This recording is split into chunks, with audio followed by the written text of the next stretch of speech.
Hello and welcome to the 13th episode of Marketing Land Live, our weekly show where we are talking about the past 7 days of online marketing news with the marketingland.com team and friends. My name is Matt McGee. I am the editor-in-chief of marketingland.com and searchengineland.com, and we have three of our team members here as we do every Friday at 12 noon Eastern time. And we got a lot of stuff to talk about this week, but let's get started with introductions. I didn't check. We do this alphabetically, so I guess it would go Barry, Ginny, and then Tamar. So who you are, where in the world you are, what you do with Marketing Land, and Lauren had a great idea for our weekly icebreaker question. Since today is Friday the 13th, I want you to name your favorite scary movie. All right? Barry, you get started. Look on Tamar's face. I have one. I'm Barry Levine. I cover marketing technology for Marketing Land and Search Engine Land, and I'm based outside the New York area. I mean, in the New York area, outside New York City. And the one that comes to mind, I mean, there's so many choices, that I really liked recently was World War Z. Oh, I think I saw that. Was that with Brad Pitt?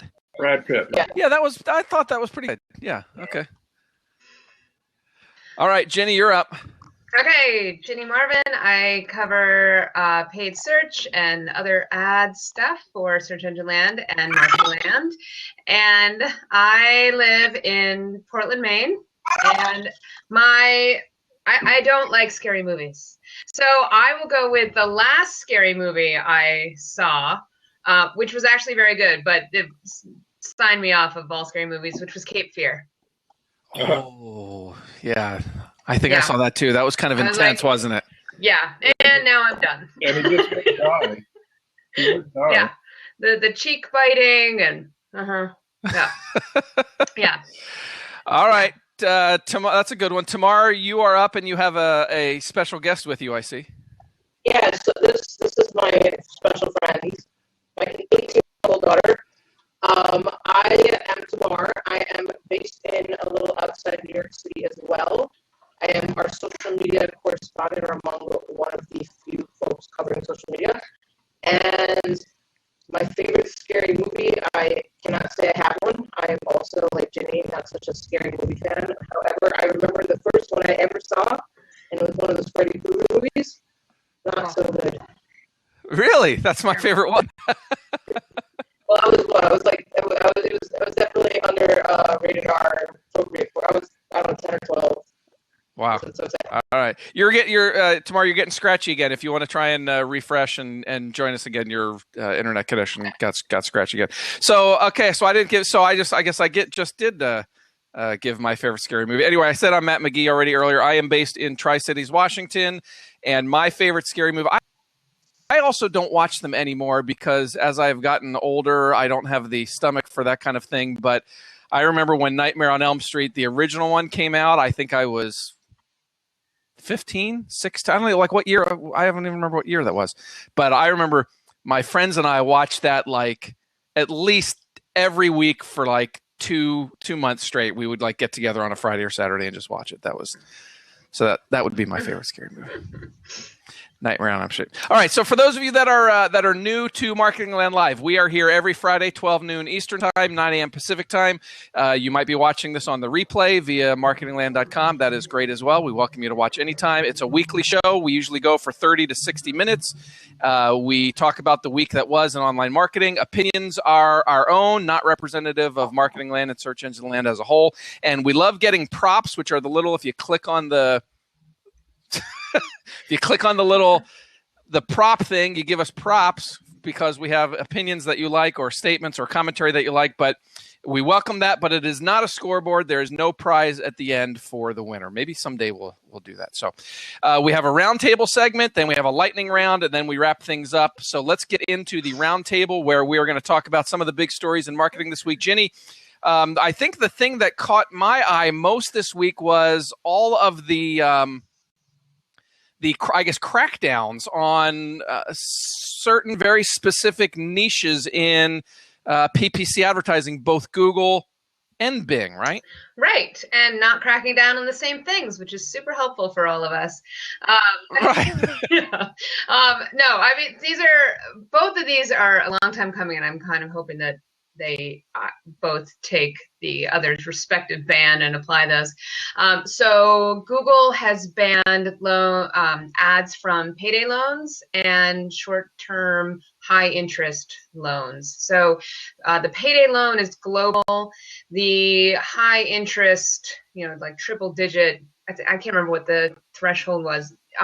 Interest loan is US specific, but basically getting rid of the ads that are promoting very short-term high interest loans that need to be paid back within 60 days or so, and that have been shown to basically get consumers into a spiral of debt where they can't pay off their initial loan, and then it's because the interest is so high, so then they get another loan and the interest is so high, and they just sort of predatory practices and basically not consumer friendly practices. So Google has gotten a lot of pressure for a long time, and they've done stuff on their the organic search. They've had, several iterations of their so-called payday loan algorithm.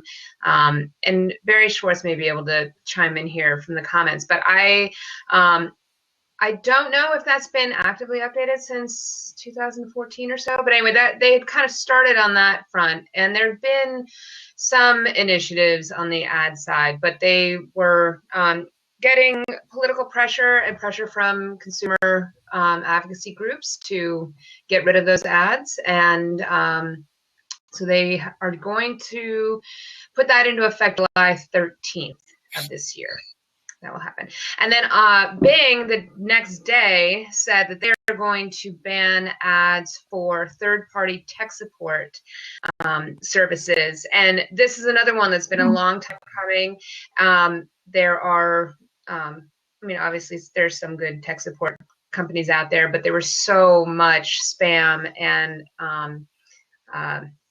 scam kind of stuff going on in this realm that basically Microsoft just said it's too much to monitor. And their bad ads report came out last month or so, and tech support scams were the #1 bad actor that they've had to police against. So again, probably there's some pressure there too, but they just said we're done. Ginny, I couldn't tell from the I don't know if was it your story? There was a quote on their policy, and I didn't see a way to distinguish between the bad actor, third-party services, and their licensed service providers. Yeah, that's a good question. And I, at this point, am not really seeing any ads at all. So I don't know if those will there'll be a place for them at some point in the ads, or if they're strictly going to be have to rely on organic. But you're right, because there is a difference between spammy and not spammy.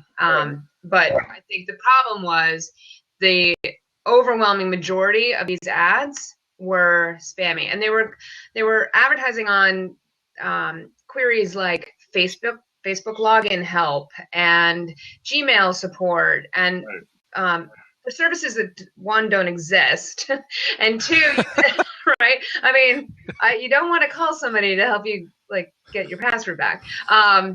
But then often what would happen is, so these ads would be made to look like they came from the company itself. So it looked like Google was advertising, or Microsoft, or whoever it was.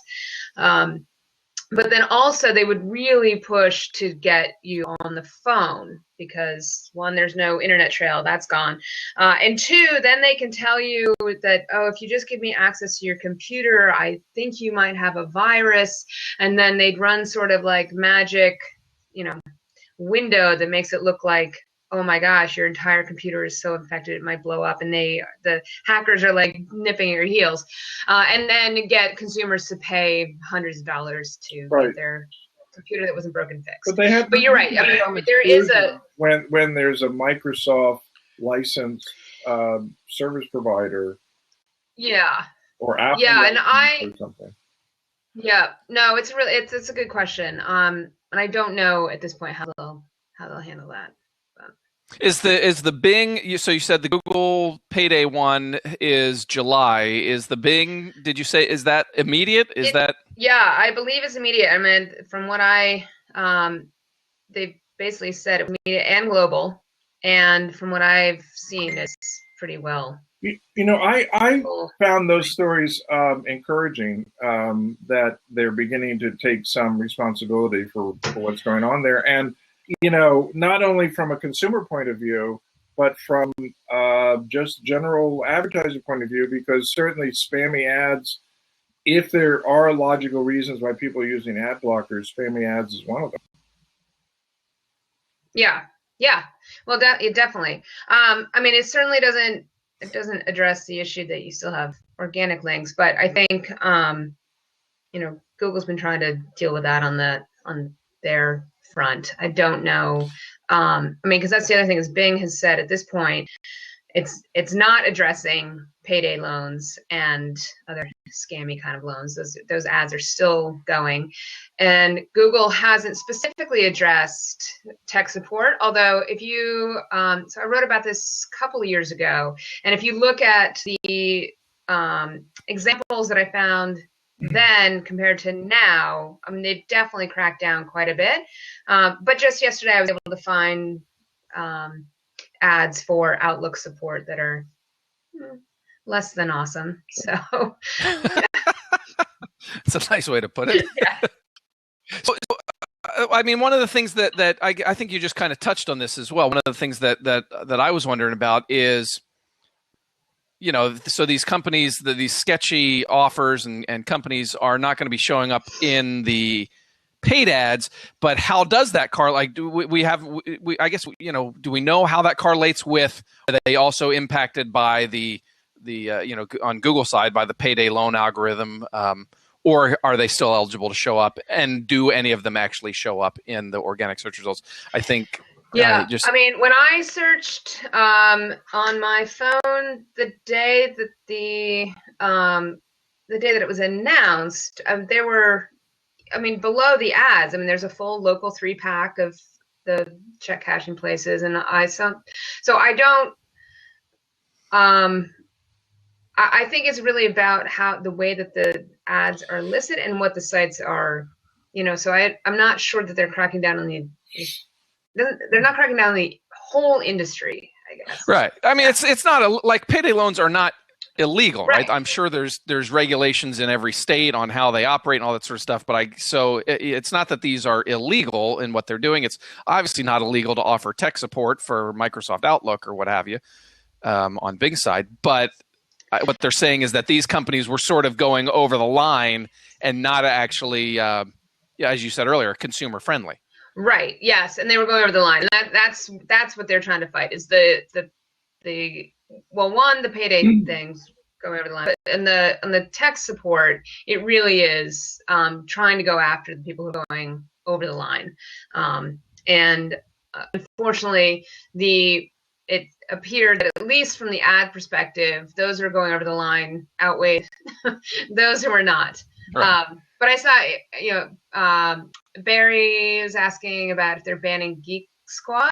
So I think this is going to be query specific. So if you Google, or Bing, sorry, if you Bing Geek Squad right now, there's an ad. I see an ad for them. So it may just be, I don't know if Geek Squad's, for example, going to be able to advertise on kind of spammy queries. Or if they're going to be able to just, kind of stay on their brand and other services that they actually provide. So I don't know. We'll have to see how that fleshes out. You also, Jen, had a story about the who was it? Ad Guru, or that tried to talk about to sort of estimate the financial impact on Google, which. When you make as much money as Google, right. They could ban like lots of types of ads and really not have much impact. And still be okay. Yeah. Well, it's interesting. So Ad Guru, they came out with an estimate for the impact on desktop in the U.S., and it was from what they saw last year in their system was $34.5 million. And I kind of immediately had people emailing me and saying, "Oh, it's way more than that." I mean, what they're capturing is a slice. Impact on advertising. Yeah. In advertising, yes. So, I mean, these are all these estimates are always, it's whatever they're capturing in their system. But so but, I guess we could say, yeah, go ahead. I was going to say that as I think encouraging as this is, it's not clear to me that it's Google who should be doing this because, for instance, my offhand impression is that payday loans are used by a lot of poor people who don't have bank accounts. And and it's really a substitute for the fact that they don't have a place to cash their check or whether they don't have banking services. So at some point, Google could get into banking services, and then all of a sudden it's a conflict of interest. So, there are plenty other kind of advertising areas that deserve crackdown too, but Google is in so many things that they're almost the wrong person to do this. Yeah, well, it kind of seems whoever, I think the political and I think the political pressure got loud enough and forceful enough that they listened and took action. So, is there pressure in any other spaces for Google or Bing to crack down on sketchy ads and advertisers? Well, I mean, Google's certainly been through the online pharmacy ringer. For many years. Yeah. Tech support has been a long-standing issue. So, really, sort of the drugs, the finances, any sort of scammy area they come under pressure for. But yeah. All right. Anything else that we want to cover on that? Or I meant to have like a big sign where I could hold up topic and just cover the screen and say topic number 2 and topic number 3, but I'll have to work on that for next week. Are we ready to move on to topic 2 or anything more to add on that? Nope. I think we're good. Nope. All right. Dose. Topic number 2. I thought, another story that caught my eye. So I was out the first couple of days of this week. I was taking some PTO. I think it was Monday or maybe it was Tuesday. Barry Levine, you covered what I thought was a really interesting move from Amazon that they're sort of, tell me if I'm positioning this right, they're sort of like opening up Prime Video to you and me or, brands and companies and people that want to publish and post videos online. Is that an accurate way to explain what they did? It's called what's it called? Amazon Video Direct? It's called Amazon Video Direct. At first blush, I thought the same thing, but it's really directed at professional video makers because you have to list the company and what are we if not professional video makers? So it could be us, but it wouldn't be my Aunt Joan, for instance, and her videos of cats. So they don't want cat videos? Well, they might want professionally produced cat videos, but not others. I mean, some of the people they partnered with is Condé Nast, How Stuff Works, Sam Goldwyn, Mashable, and Pro Guitar Lessons. This is in the launch. The other thing is that's not just Prime. It's like all over. It'll be offered through Prime, and they'll give a cut. You can rent it or buy it, and they'll give a cut. And there are several other ways in which they're offering it with a revenue split. But essentially, what it appears to be is essentially they're opening up their marketplace for videos, just like you could sell candy that your company makes on Amazon Marketplace. Now you can sell videos, professionally made videos on their marketplace and split it with them. And now I talked to 2 analysts about it. Also first blush, you would say, oh, they're competing against YouTube, but it's not really user generated content. It's really like the professional high end, unless you include influencer stuff, which is technically a user generating it. But these are people who have like 5 million followers or whatever.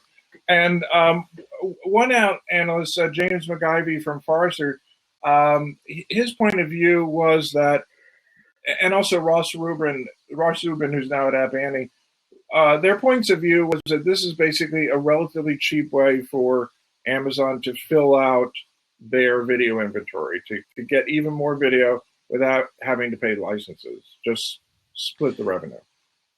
No, so, well, so I guess, Michael, so you're talking about, professional video creators, and so if the analyst says it's not actually a YouTube competitor, and is Amazon going to be screening for quality? Like if we wanted to take, after our every Friday we do this video here on Blab sends a link where we can actually download the video file.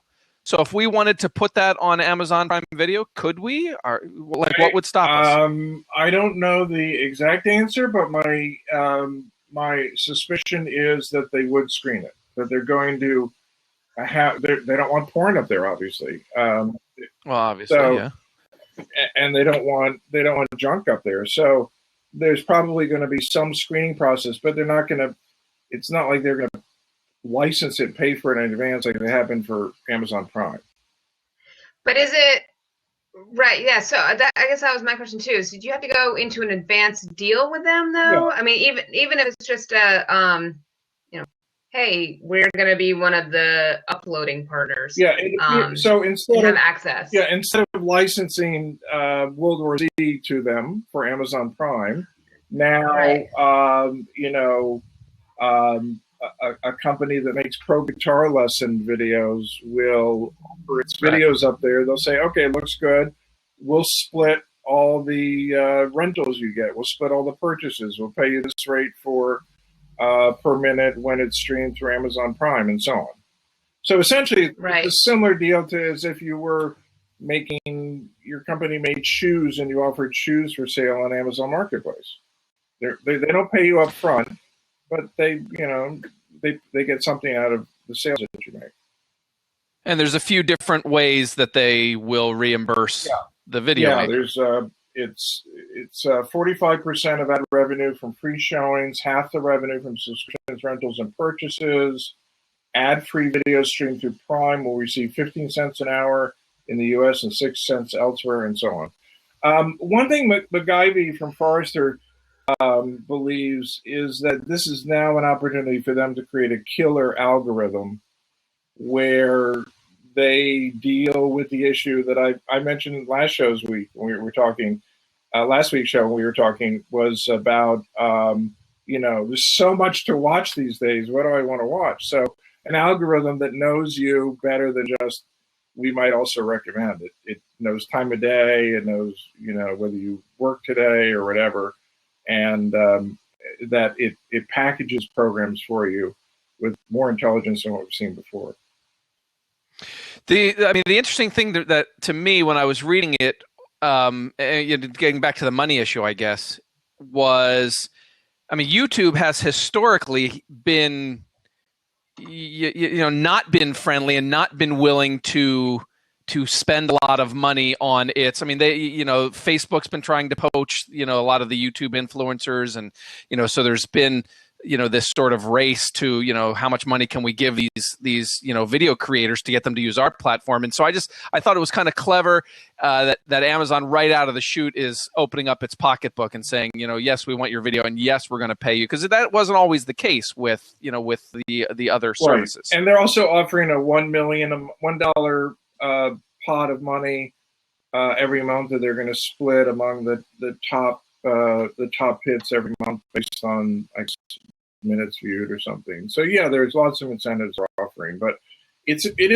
relatively speaking, it's a cheap way for them to get a lot of additional content. Well, yeah, compared to overall Amazon revenue, it is very cheap. It's like the 34 million for the Google ads. So yeah. All right. Well, I'm curious is that open right now, Barry? Did it start yet? They announced it. I don't know if it's actually launched yet. I think it has.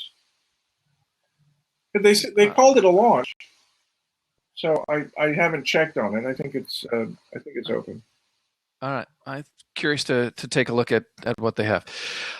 Topic 3. We ready? Yeah. Topic 3. Go for it. I sound good? No. I know we can make it happen.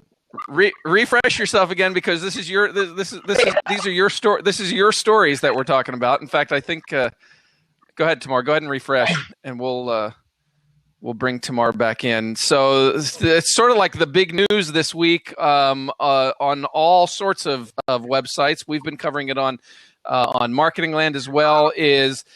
And it's related to Facebook and the trending topics. And there was the reports earlier this week, again, I think first when I was gone, that sort of the trending topics are rigged, that there's more human intervention than Facebook lets on. And that I guess it was that some former contractors, right? We lost Ginny now. Everybody's bailing. So some former contractors for Facebook that worked on trending topics sort of spilled the beans anonymously with, I want to say it was Gizmodo who did the original article, and saying that conservative voices, conservative stories are being suppressed. Tamar, is that that's sort of how it got started, right? That's correct. So Gizmodo received an anonymous tip from somebody that these Facebook contractors, their curators for the trending feed, have been effectively hiding content that had a conservative news slant. And so that sort of caught fire. And so then we had Facebook. I remember Tom. I think his name's Tom Stocky. I don't recall his title, but he's like oversees trending topics. And then Mark Zuckerberg, as most recently as last night, Tamar, he came out and issued a statement. Yeah. So this is a big claim because clearly Facebook dominates all, and the Senate did get involved they had some questions for Facebook because of the clear, this might be a conflict of interest, especially with some governmental affairs. Tom Stocky from VP of Search made an initial statement pretty much saying, there's going to be an investigation. We have some rigorous guidelines. We enforce them. And Mark reiterated that this last night because, this conversation has been pretty much the big story of Facebook this week. It's not ending, especially with, the involvement of the U.S. Senate committee that had made these inquiries. So the objective here is for Facebook to clearly state the fact that they are not trying to suppress this. They do have an open investigation. To date, they are not finding any type of results that are indicating anything of any type of manipulation. And Facebook, Mark ended saying that he's going to invite political leaders across the spectrum, including, and I guess it's going to put a special emphasis on the folks in the conservative space, to see how to make sure that their voices are being heard. Matt. Barry. Sorry. The way I'm reading this story, based on the original Gizmodo story and also some of the other ones that are quoted, The Guardian and so on, is that it's not necessarily about Facebook editors choosing to discount conservative stories. It's about Facebook editors choosing to not run stories unless they come from credible news sources, meaning CNN, the Washington Post, the New York Times, Fox News, PPC, and so on. And that when they come from places like, and the Gizmodo story said, when it comes from places like Breitbart or Newsmax, they were discounted unless they were also in the neutral stories. And Breitbart and Newsmax are not credible news sources. Wall Street Journal is a conservative, credible news source. So they included that. And then in terms of that they would sometimes put stories into the newsfeed that were not trending, from what I read, it was like if the Malaysian airliner story was headlined, but it wasn't trending, they would put it into the newsfeed because it was a major story. So what I think they're trying to do, and I don't frequently defend Facebook, but what I think they're trying to do is to make Facebook a credible news source. That means that the stories are originating from credible news sources, whether they are considered neutral or progressive or conservative, and not from uncredible news sources. And then they are injecting things that are headlined that are not being picked up, so it's not just all fluff. And they want to be seen as like, you know, the modern day Associated Press. Well, let me interject on that, because I don't think it's a matter of credibility of the source. You know, when you see a trending story, it's not coming from a single source; it's coming from a multitude of sources. Right. So, you know, I know that there's potential claims on that, but I've seen stuff that are localized content, localized news that, you know, a lot of my trending feed, for me personally, I mean, I don't actually follow the political stories. I do follow these other stories, and it happens to be, I don't know, 10% of the time there's an Amber Alert for some kid. Some kid is missing. Now, what kind of credible? Who's going to verify the validity of such sources? You know, the local ABC, you know, whatever, the conglomerate here. You know, that stuff is not going to be. They're not going to sit there and verify that stuff.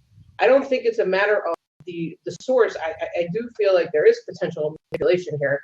But you know, I have to say, I wanted to kind of, you know, talk about something that was interesting. I mean, you know, I do.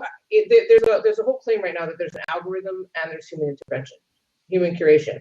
The algorithm obviously is going to push the top, a lot of the content to the top, but there's going to be a lot of that, and you still have to weed through the, you know, find potential signal through the noise. Like, for example, Facebook make sure that hoaxes and scams and all that other content doesn't come in. So there is that component of this human intervention. Now, I mean, I don't think that they're saying, oh yeah, that source is incredible. I really don't think that it's a matter of the credibility. I think it's a matter of the fact that the conversation is there. You know, I actually check Facebook sometimes just explicitly to check trending news, because that stuff, for whatever reason, it is of more of interest to me than in some of the Friends updates. You know, that's actually pretty interesting stuff. And I never actually paid attention to the source, you know, because it's usually there's like 10 or 15 or 20 different blog posts that are news articles and media coverage of a variety of different sources that are coming together and discussing this single topic. And so it's more of a topical aggregate of what's going on versus, hey, here's coming from Breitbart, which some people might, you know, consider reputable and some might not. Yeah, I mean, I agree with what Tamar said earlier about, like, if what the, you know, these anonymous contractors, what the original post came out, it wouldn't surprise me at all if all of that is true. You know, Zuckerberg has denied it and Tom Saki has denied it, so that's fine. They obviously need to do that. I wouldn't be surprised at all if it's true that they were told, you know, to sort of favor certain types of stories and ignore certain types of stories. That's all fine. But for me, the thing is, and I think this is, you know, I don't know. It's, you know, Facebook can do what it wants there, right? I mean, Facebook is not a, you know, a governmental, you know, there's not, it's not like a utility that gets, you know, regulated by the government. If Facebook wants to show all, you know, liberal stories in the trending news topics or all conservative, that's their choice. I think the issue is, I mean, for me, I think the big thing is that they have always said all along that it's all algorithmic and, you know, there's no interference and all this sort of stuff. And now it's coming out that, oh, actually, no, there's people that are placing things here and ranking stories. The guidelines. Yeah. Right? The Guardian story said that although we reported, I guess, a year ago that they told, I can't remember who did our story, that it was algorithmic, but the Guardian said, and I remember this, and then in 2014 when there was this big issue that they weren't reporting on Black Lives Matter and the Ferguson issue, that they went in and they modified it so that's because the algorithm wasn't working well. So the Guardian said that since 2014, their official position has been it's algorithmic, but we curate it. And to me, the issue is that, you know, in the era of the web, there's so much misinformation that what counts is credible sources and professional, or at least experienced news curation. And I think that's what they're doing. Right. Yeah, it the is. first thing they came Go ahead, under. Jenny. I mean, the first with the hashtags and not crediting, the source is Twitter. I mean, it's like they're kind of just like undermining themselves in ways that are sort of like Because needless. I mean, like because needlessly. What? Because So they would have hashtags would be trending. And what was the source? They would say social. Yeah. It wouldn't give Twitter as the source. It's just silly things like that. I think this is where lack of transparency on numerous occasions is coming back to bite them. Agree. And I consider Twitter to be a credible source. Of course not.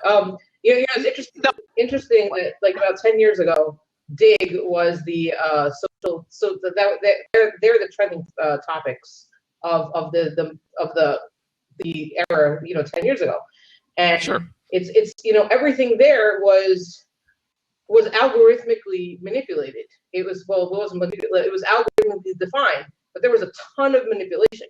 I mean, I don't know how familiar you are with the days of yore when Dig was very big on the front. It was the front page of the internet, but they were they had everything on the homepage, and it's interesting. There's a lot of conservatives that were dominating Dig. Like I think I found out about Rand Paul just because every other day there was another homepage story, and everybody was like that kind of content to the front page. So I have to say that in Facebook's defense, I appreciate the fact that there is human involvement, there is human creation, and there's only so much you could bring in. But I do think that there has to be diversity, and perhaps the fact of the matter is that there is no diversity, especially if there's a specific segment of topic that is not really that topical conservative focus is being explicitly suppressed. I mean, clearly there's a problem. So it's good that it came to light, and hopefully there's going to just be more of what's coming. I would say that transparency is the issue, as Jenny. I agree. But I wouldn't want to be reading a news feed that cites tabloids as credible sources. Right. I mean, well, and the Twitter thing is, if you see that Twitter's the source, Twitter is the source because that's where the news is breaking from credible sources often.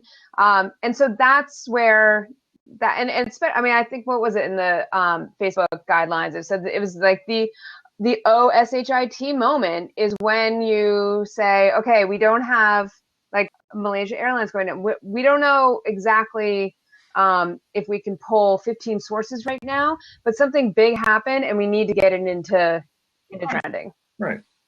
So and Barry, just to be clear with what Jenny was saying earlier about the Twitter versus social media. So like if a celebrity or a band or a sports star or whatever, if they post some photo of themselves on Twitter and it goes viral, Facebook then would pick up that, put it in trending topics, but rather than say, Tom Brady photo on Twitter, it would say Tom Brady photo on social media, which is just, this petty little thing that they refuse to mention Twitter in their, and it's just, so yeah, I think they do. They just sort of.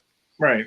And my point was that I didn't want them citing Twitter because they have a hashtag of a story that comes from National Enquirer. Yeah, but exactly, that's fine. Yeah, but that's a different matter. I mean, if Tom Brady posts a photo, on Twitter, then obviously Twitter has to be. They should cite has to be transparency. I agree. Yeah, exactly. So, all right, so. Our good friend and former staff reporter Martin Beck points out in the comments on Blab that we should mention that we're just referring specifically to the trending topics sort of widget, which on the desktop shows up, for me at least, in the upper right. We're not talking about the news feed itself. That's not what this is all about. You can see, he also made a mention that the trending box isn't readily visible on mobile devices, which is 100% true. I actually, like I said, I do find that the trending topics keeps me abreast of this, especially when I'm so busy doing other things. I have a chance to really check out the news. So I access Facebook often on my device. If you hit the search bar, if you just go into the search, you'll see the trending topics right there. So that's another way to access it. So that is the same content of the claim that there's some effective human manipulation. All right, let's wrap this with one last question about what is sort of the long-term impact of this on Facebook. Let me know if you guys agree with me.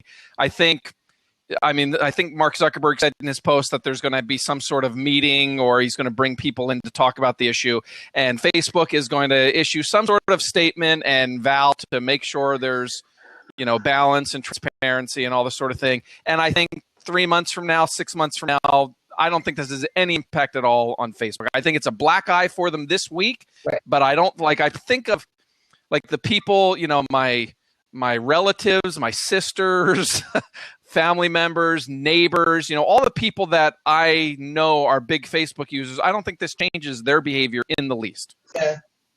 It's making a minimal impact. It's just the news because the government got involved. That's it. But is it going to make an impact? I think for the general pub, maybe not. But is it going to have an impact in conservative circles where there's Facebook gets lumped in with the media elite, and that there are repercussions, and maybe it doesn't die with our presidential race? I think that could be the only time. If we weren't in a presidential cycle, I could see it definitely dying. I do think there is fodder to be had and benefits to be seen in making a big hoopla and keeping this going. Then I can see this playing out longer. But I think like people trying to score political points, that kind of stuff. Yeah. Okay. I think it will. I think that the main thing is that the whole idea, having worked in straight news for some years, the whole thing of objective news judgment is a totally a myth. And what you want accurate news judgment. You want credible news judgment. And I think that's what they're doing. They're becoming a newspaper.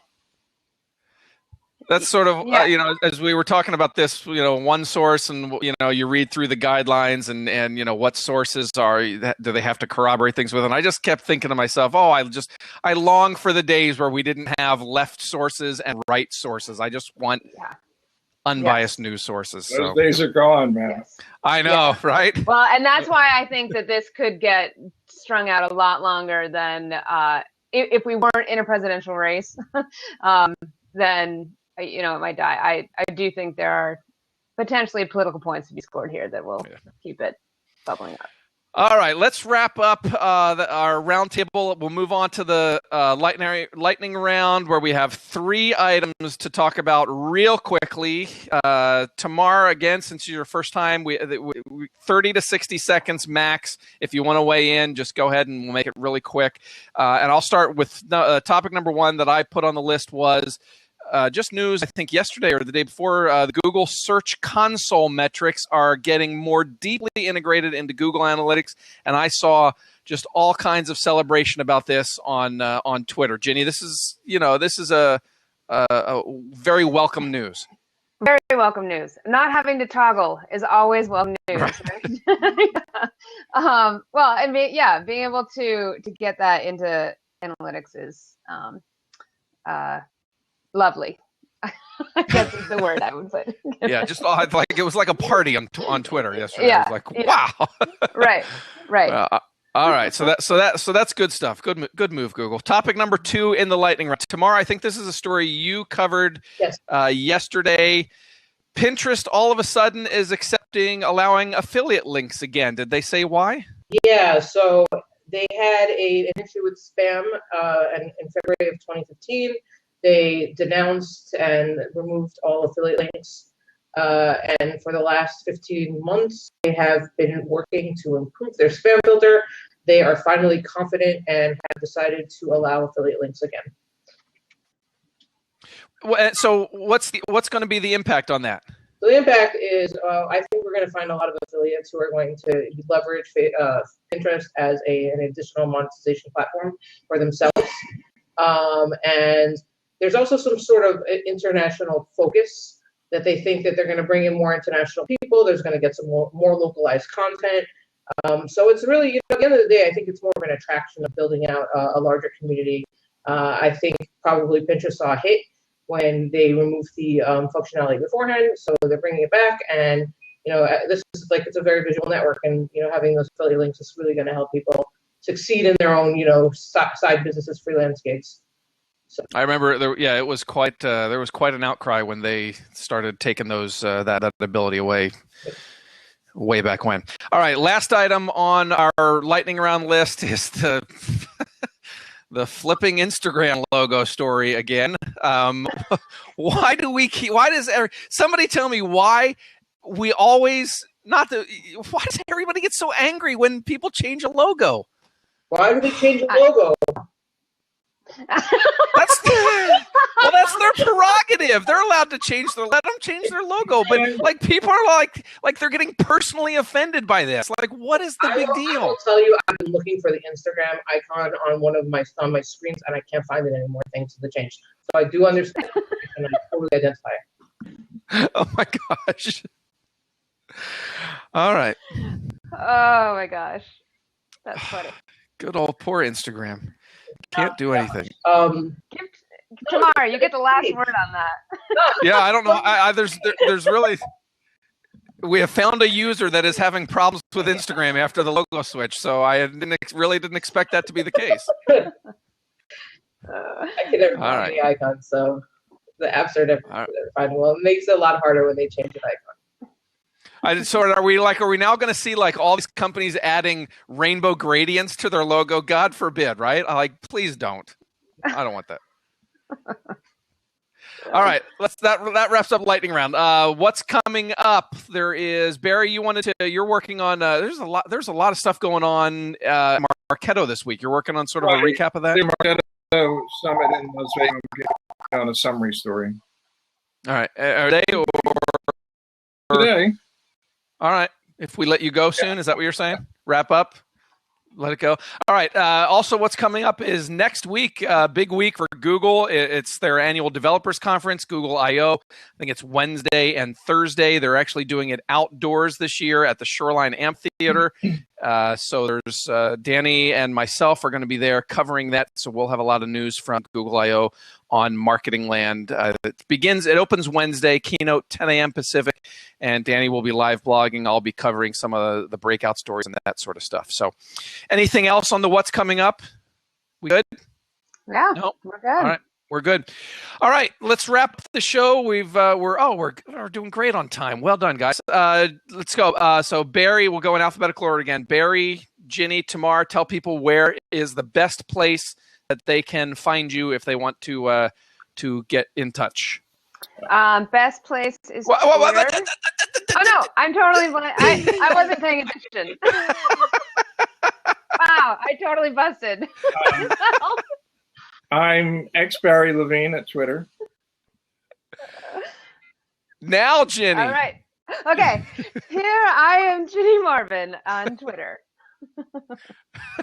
Tamar, where can they find you? Where's the best place? So you can find me at Tamar on Twitter. All right. I am at Matt McGee on Twitter is the best place to reach me. You can also find our websites at Marketing Land, at SEngineland on Twitter. We're also on Facebook, facebook.com/marketingland, facebook.com/searchengineland. And, of course, we are here on Blab, blab.im/marketingland. Tamar, well done. Thanks for joining us for the first time. I hope you'll come back and do it. I'll try. Okay. I hope we can convince you. Ginny, thank you as always. Barry, thank you as always. And we'll hope to see you again next week or the week after or sometime soon. And thanks to all the people that are watching live on Blab. Thanks to everyone who tunes in for the replays. We will be here again next Friday, 12 noon Eastern Time. We hope to see you then. Thanks for watching. See ya. Bye. Bye.